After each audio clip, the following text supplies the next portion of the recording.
السلام علیکم ورحمۃ اللہ وبرکاتہ۔ وعلیکم دیکھیے یہ السلام۔ لسٹ میں نے اس لیے بنائی ہے کہ آپ دارالعلوم دیوبند میں کھڑے ہو کر یہ تاثر عوام کو دے رہے ہیں کہ دارالعلوم دیوبند کے اندر بھی احادیث پر عمل نہیں، اور اس کے لیے ڈال آپ نے بخاری مسلم کی یہی روایت بنایا ہے رفع یدین والی۔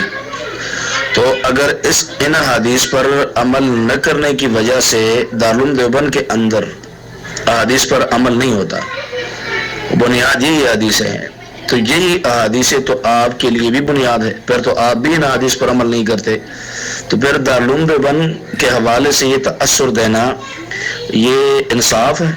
میں خیر الامین قاسمی پاکستان سے عرض کر رہا ہوں۔ خیر الامین قاسمی صاحب، وعلیکم السلام ورحمۃ اللہ وبرکاتہ۔ نحمدہ ونصلی علی رسولہ الکریم، اما بعد۔ آپ دیکھ رہے ہیں نو ٹی وی جدہ اور میں ہوں آپ کا دوست، آپ کا ہوسٹ محمد عاقل، جدہ سے مملکت سعودی عرب۔ میں کوئی غلط تاثر دینے کی کوشش نہیں کر رہا تھا۔ اس وقت جو میری ویڈیو آپ نے دارالعلوم دیوبند کی یادیں دیکھی ہیں، وہ دراصل ویڈیو میں ریکارڈ کر رہا تھا اور ایک غیر مہذب شخص آیا اور اس نے انٹرپٹ کیا مجھے۔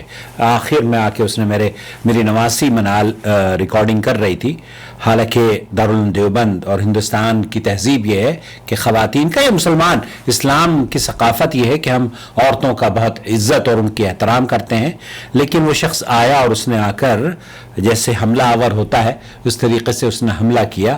اور بہرحال اس سلسلے میں اس کی وضاحت اپنی اگلی ویڈیو میں، چونکہ یہ اس کا ٹاپک نہیں ہے۔ البتہ آپ نے جو یہ چند لائنیں لکھ کر بھیجی تھی پہلی اور تیسری تکبیر کے افتتاح میں رفع یدین کرتے ہوئے، بہت سارے اعتراضات کی لسٹ آپ نے بھیجی ہے اور آپ یہ دعویٰ کر رہے ہیں کہ آپ بھی تو احادیث پر عمل نہیں کرتے۔ دیکھیے میرے محترم، میرے عزیز، جس طریقے سے آپ تاثر دینے کی کوشش کر رہے ہیں وہ دراصل درست نہیں ہے۔ میں نے اپنی ویڈیو میں یا اپنی اکثر ویڈیوز میں یہ کہا کرتا ہوں کہ جو حدیثیں اہل حدیث یہ کہتے ہیں کہ صحیح احادیث پر عمل کرنا ان کی شایان ان احادیث ہیں، اس لیے کہ ہم ان پر عمل کر کے اللہ کا تقرب حاصل کریں۔ یہ ہمارے لیے باعث فخر اور باعث سعادت اور باعث نجات بات ہے کہ ہم صحیح احادیث پر عمل کریں۔ لیکن کیا اس طرز پر احناف بھی یہی کہتے ہیں؟ جی نہیں۔ میرا تاثر یا میرا نظریہ بنیاد ہے یہ کتاب، جی ہاں صحیح بخاری ہے یہ میرے ہاتھ میں، اور یہ لکھا ہے جو اس کا ترجمہ کیا ہے، میں اکثر امیر المومنین مولانا ظہور الباری اعظمی فاضل دارالعلوم دیوبند نے اس کا ترجمہ کیا ہے، اور اسے اشاعت اردو بازار کراچی آپ کے یہاں سے شائع ہوا ہے، ہمارے یہاں انڈیا میں بھی شائع ہوئی ہے۔ اس کتاب میں انہوں نے رفع یدین کی جہاں احادیث نقل کی ہیں، وہ یہ کہتے ہیں کہ یہ تمام احادیث، یہ کتاب جو ہے مفتی دارالعلوم دیوبند کا جنہوں نے جو اس کے مترجم ہیں، وہ یہ کہتے ہیں کہ اصح الکتاب بعد کتاب اللہ فی الارض، یہاں لکھا ہے یہ میں اپنی زبان سے نہیں کہہ رہا ہوں، میں آپ کو یہ کہتے ہیں کہ جو افضل کتاب بعد کتاب اللہ یعنی قرآن کریم کے بعد سب سے زیادہ معتبر کتاب ہے یہ جو میرے ہاتھ میں ہے، جس کا دارالعلوم دیوبند نے ترجمہ کیا ہے۔ اور وہ یہ کہتے ہیں کہ جو افضل کتاب بعد کتاب اللہ فی الارض، قرآن پاک سب سے زیادہ صحیح مستند کتاب کے لقب سے پوری دنیا میں مشہور ہے، اور دنیا اسلام کے تمام علماء اس بات پر متفق ہیں کہ روئے زمین پر بخاری سے زیادہ کوئی صحیح کتاب موجود نہیں، اور علم حدیث میں اس کی نظیر نہیں۔ اس کا مطلب کیا ہوا کہ یہ حدیث صحیح ہے، احادیث رفع یدین صحیح ہے، بالکل صحیح احادیث رفع یدین ہے یہ کہہ رہے ہیں۔ اب ہم سوال یہ کرتے ہیں کہ یہ صحیح احادیث اس لائق ہے کہ احناف اس پر عمل کریں، دیوبندی اس پر عمل کریں یا نہ کریں؟ بریلویوں کو تو آپ چھوڑ دیجئے، کیونکہ بریلوی بھی حالانکہ احناف میں ہی شمار ہوتا ہے ان کا بھی، وہ بھی اپنے آپ کو حنفی کہتے ہیں۔ تو میرا سوال یہ ہے کہ یہ اگر صحیح حدیث ہے تو یہاں رکنے کے بعد آپ مجھے جواب دیجئے، ویورز جواب دیں، کیا صحیح حدیث پر عمل کرنا چاہیے یا نہیں؟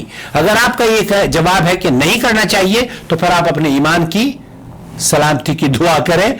अगर आपका जवाब यह है कि हाँ वाकई ही सही हदीस पर अमल होना चाहिए, तब आप बिल्कुल दुरुस्त फरमा रहे हैं, और यही हमारा मौक़िफ़ है। हदीस का मौक़िफ़ यह है कि हम अपनी इज्जत और वक़ार में और जन्नत का तक़र्रुब हासिल करने के लिए सही हदीस पर अमल करने को अपनी सादत और खुशबख्ती समझते हैं। यह हम पर वाजिब है कि हम सही अहादीस पर अमल करें। लेकिन क्या किसी अहले हदीस ने यह कहा कि यह सही हदीस ये अफजल किताब बाद किताबिल्लाह फिल अर्ज़ है, लेकिन इस हदीस पर हम अमल नहीं करेंगे? क्या किसी ने ये कहा?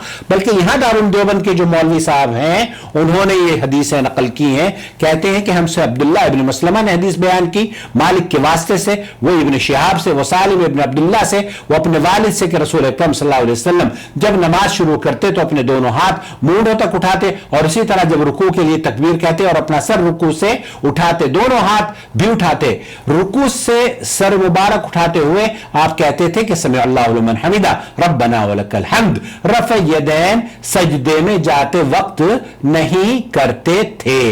यह हदीस इमाम बुखारी रहमतुल्लाह अलैह ने कई मरतबा यहां पर ये नकल की है रफ़ यदैन के सिलसिले में। हदीस 7474, 475, 4698 कई हदीसें यहां पर कोट की गई हैं। अच्छा, ये जब हदीसें सही हैं, सही मुस्लिम के अंदर भी ये हदीसें मौजूद हैं, सही इमाम तिरमिज़ी ने भी इस हदीस को नकल किया है। अब जब ये सही हदीसें मौजूद हैं तो ये कहते हैं कि रफ़-ए-दैन के हनफिया कायल नहीं हैं। ये देख लीजिए, अंडरलाइन मैंने इसको किया हुआ है। रफ़-ए-दैन के हनफिया कायल नहीं हैं। अच्छा, ये कायल नहीं है, लेकिन उसके बावजूद ये कह रहे हैं रफ़-ए-दैन के सिलसिले में 15 मुस्तनद अहादीस आई हैं, 15 मुस्तनद हदीसें आई हैं रफ़-ए-दैन के सिलसिले में सही। और ये इस बात का भी एतराफ़ कर रहे हैं और तर्क रफ़ा अगरचे इस्नाद और रिवायत के एतबार से मुतवातिर नहीं है।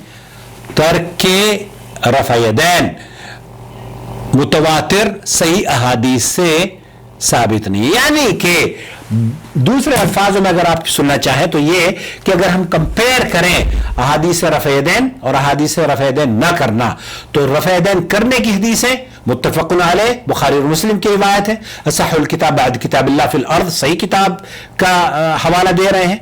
लेकिन जो दूसरी रिवायात हैं वो हालांकि सही भी नहीं है, दारुल देवबंद ये कह रहा है। तो क्या किसी अहले हदीस आलिम से आपने ये सुना है कि हाँ ये हदीस तो सही है लेकिन मैं इस पर अमल नहीं करूंगा? किसी ने कहा ऐसा? नहीं, कोई नहीं कहता। बल्कि हम अपनी शान समझते हैं, अपनी आन बान और इज्जत और वक़ार समझते हैं कि अगर हमें अल्लाह ताला ये सआदत बख्शे, और ये सआदत सिर्फ अहले हदीसों को अल्लाह ताला ने अता फरमाई है कि वो सही हदीस जो इमाम अबू हनीफा रहमतुल्लाह अलैह फरमाया करते थे ना कि इज़ा सह्हल हदीस फहुव मज़हबी, तो वो सही हदीस ही हमारा मजहब है। आप भी काश ये कहना शुरू कर दें जो इमाम अबू हनीफा रहमतुल्लाह फरमाया करते थे, इज़ा सह्हल हदीस फहुवा मज़हबी। तासुब मत करें, अल्लाह के वास्ते तासुब ना करें। तो मेरा कोई ये दावा नहीं है, मैं कोई गलत तासुब नहीं दे रहा था। वहां मेरी जो गुफ्तगू हुई वो मैं आपको एक तहरीर है मेरी